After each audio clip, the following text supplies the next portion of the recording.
So let's kick off the show like this, man. You and I are both coaches, Christian men. Give me two things. Give me a Bible verse that inspires you, and also a hip hop lyric of the culture that kind of inspires you. Not being one of those highly ranked blue chip players, it's a lot of frustration that comes with it. You feel like you're never getting your chance. Don't give you your credit. No one sees the work you're putting in. So something I use like music and also the Bible to kind of keep me grounded, keep me motivated, keep me encouraged. So the first is my Bible verse, and I have it right here. It's actually tattooed on me. It's Jeremiah 20:11, and I'm going to be reading from the New International Version. And it says, "But the Lord is with me like a mighty warrior, so my prosecutors will stumble and will not prevail. They will fail and be thoroughly disgraced. Their dishonor will never be forgotten." And that was something that I got tattooed. That was my first tattoo, actually. I was in high school. As you know, I went to Bishop McNamara for 2 years, went to National Christian, where I was able to play with some future pros. Won't do any name dropping. People can kind of do their research, see who's on that team. No, go ahead. Man, go ahead and name drop, man. This is the international platform, bro. So very true. You got the people that may not know the area. A lot of people. Absolutely.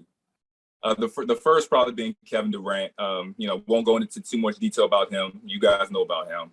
But Chris Matthews, probably one of my best friends. Also, as a lethal shooter. We've got a few guys who ended up being coaches. Chris Cole, who's the assistant coach at Bryant University. They're having a tremendous season. Wonder why. He's doing a great job there. We also had a few guys who played professionally. Durant, Washington. He was in Virginia Tech and playing professionally. Still to this day at 35 overseas, plays NBA ball. Patrick Ewing Jr.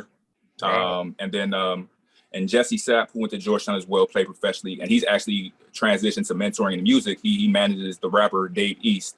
So they're from the same area. And what happened, Dave actually was down here playing in high school during the time. He was really, really good basketball player. So, on that team, but going back to your question about the Bible verse, yeah, man, I kind of, just wanted something to keep me encouraged, keep me focused, keep that chip on my shoulder, and let me know that the Lord was with me and everyone else was against me. And then the next one would be a verse of Jay-Z. It's called my first song. It wasn't something that he said. It wasn't something he said. It was something that Big said. Come on, he said. The key to this thing, the key staying on top is to stay focused, stay hungry, and stay working. And that's something I kind of kept with me as I started to accomplish things outside of just playing, doing events and all my goals and aspirations. Something to keep me hungry, keep me level-headed, keep me striving to becoming a better man, a better person. So those are two things that I carry with me. So, but what about you? What are two verse and a song that key to your heart? Yeah, great stuff. Growing up, one of the verses that really hit me was Ephesians 3:20. He says, "Now unto him that's able to do exceedingly abundantly above all you can ask or think." And at a young age, when you hear that, it's like, dang, like what's above what I can even ask or think? Like everything I think I want, God has something more for me. And that right there was just one of those things, because I'm a very ambitious person. I'm very goal oriented, but I always need a goal. I always need something beyond it. And there is no, okay, I just get $50 million and then that's it. No, I want more impact. I want more. You know what I'm saying? And that Absolutely. verse. Yeah, that verse really embodies just philosophy that I came up with, which is God first, work until, and that work until means that there's no limits. You got to work until you complete it, and even that you got to go beyond. One of my hip hop verses that really hit me hard, and it's crazy because you can kind of listen to certain people, and coming up, our parents was like, don't listen to that music, it's bad, it's this and that, but there's certain things that you gravitate toward when you want to kind of, you listen to your parents and it's not all bad. And one of the people is obviously Jay-Z, and anybody that had the entrepreneurial spirit. You know what I'm saying? I really connect Jay-Z, Nipsey Hussle, Young Jeezy, like people that talked about, really out there going get it and was inspiring. And one of the verses Jay said on a song called Beach Chair, when he said, "Life is just a beach chair. This song is just a Hallmark card until you reach here." So that was him talking to me. And back then, we had the headphones and we went from cassettes to CDs or whatever. But basically what he's saying is that, he achieved this level of success, but he still wants people like myself to come up and reach it as well. So he said, life is just a beach chair.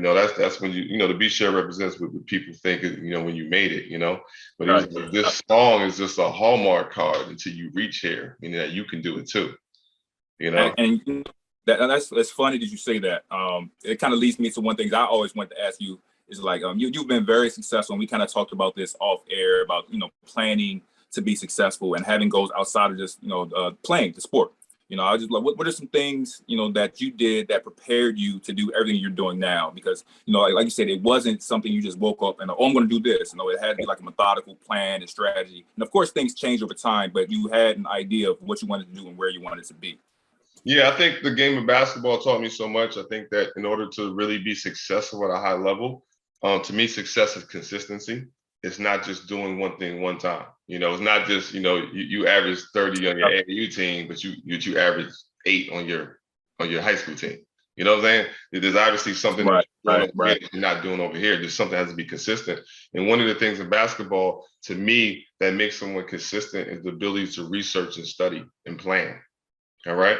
So in my book, shameless plug, everyone hates the ball hawk, but they all love a score. I talk about the locker room view. So I'll talk about when you go into the locker room, you have to visualize success. So that's a part of visualization, right? So that's how I learned visualization, because I had to see myself in different positions. When coach calls power and, the point guard comes around that screen and I got to fill that spot, I got to be open to shoot. I have to see these things. I got to see so-and-so shooting the ball, me getting the rebound or play. So the visualization. The other thing is, studying, being a student of the game. I think that, we're in a culture right now where people try to say that you don't need school, right? Say that you don't need education, like you don't need that. And obviously you don't need that to make money, of course. But what people don't realize is the lesson in what school teaches you is how to become studious and to become a student, right?